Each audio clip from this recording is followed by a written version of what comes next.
Hello fellow writers, my name is Laura and welcome to Learn to Writer, where we learn about the mental challenges of being a writer. And if you have been here before, they were the best of words, they were the worst of words. So today we're going to be talking a little bit about NaNoWriMo and why I am grateful for NaNoWriMo. For those of you who might not know, NaNoWriMo was an event that was held every November where the goal was to write 50,000 words in a month.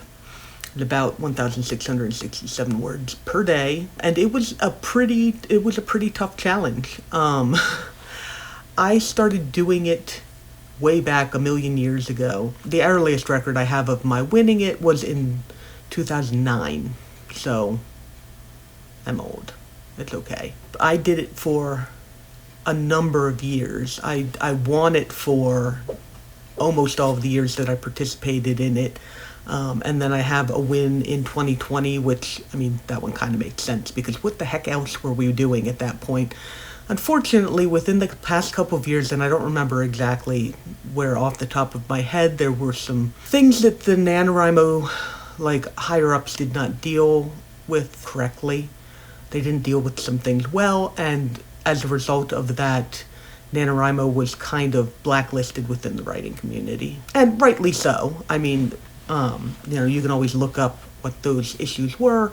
If you're interested, I'm not gonna, rehash that or whatever, but at the same time, despite the fact that NaNoWriMo kind of turned into one of those, evil companies, I don't know if I would call it an evil company, but I still want to share my gratitude for what I got out of NaNoWriMo. It's kind of like when you've read a book, and that book means a ton to you, and you get so much out of it, and it changes your life, and then you find out that the author was not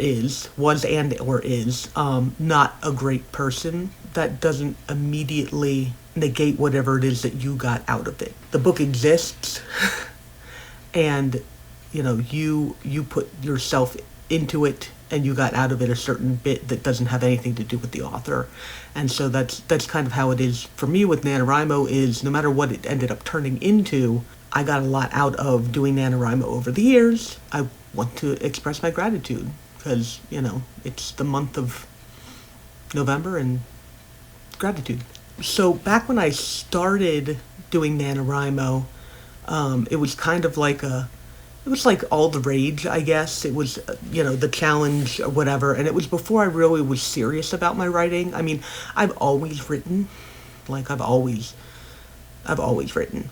It was kind of it's a fun thing and I'll give it a try. And again, it wasn't easy, but the way that I write, especially the way that I wrote back then, lent itself very well to NaNoWriMo because I'm a discovery writer and I just kind of sit down and I go, right? I want it for a number of years, and part of what I'm grateful for is just that, it gave me the excuse, and that was a big thing about what NaNoWriMo was.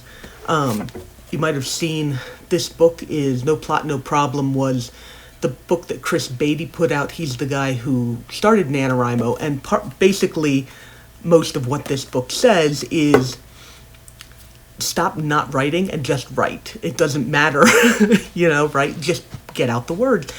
And in my case, that helped a lot. Part of writing NaNoWriMo was getting past the bit where it's like, oh, what if my words suck? Or, oh, what if, I need to research this more or whatever, blah, blah, blah.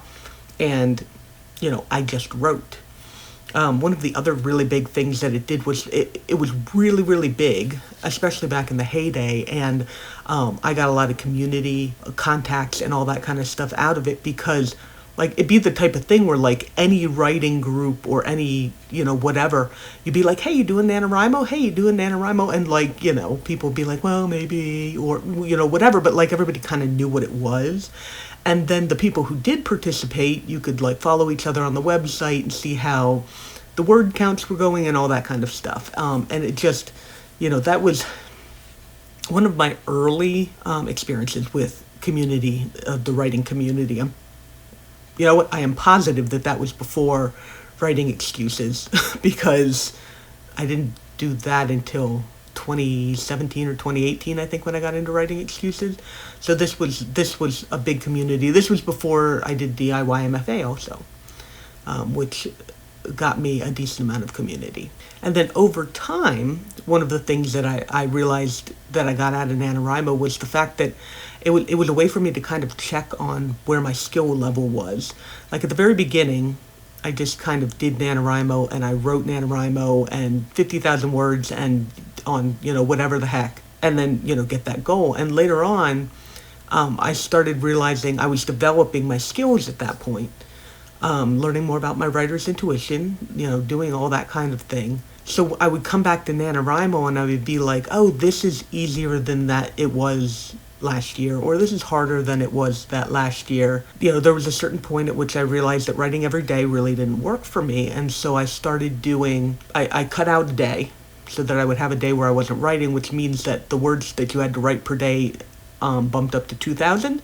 And I did that for a number of years, and that ended up working out okay for me. And then by the end, at a certain point, just writing the 50,000 words didn't really work as well for me anymore. The way that my writing process had developed was that I knew that I needed to write some words and then I needed to edit them and get them smooth and organized in my head before I could then write the rest of it. It got to the point where that if it wasn't organized in my head, I had a really, really hard time writing at all, which doesn't work for NaNoWriMo, but it worked for me, like my actual writing process, the rest of the year. And so, in later years, I tweaked the rules a little bit so that I could do more editing. And there are years that, I technically, I didn't win, and I didn't, put in for a win because even though I, participated all through November, I did not follow the exact rules of writing 50,000 new words. There was a year or two where, I worked on a story that I had already started.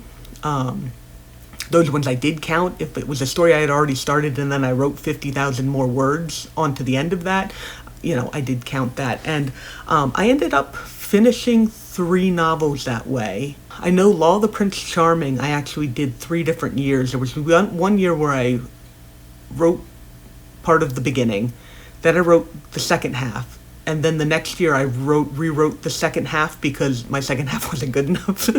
So I think there were 3 years that I did Law of the Prince Charming, and then I did Law of the Demon King, and I'm pretty sure I finished that using NaNoWriMo. And Blessings of the Venereal, I'm pretty sure I used that to complete a large chunk of NaNoWriMo as well, even in just pure words put out and the motivation that it gave me. There was a lot of that.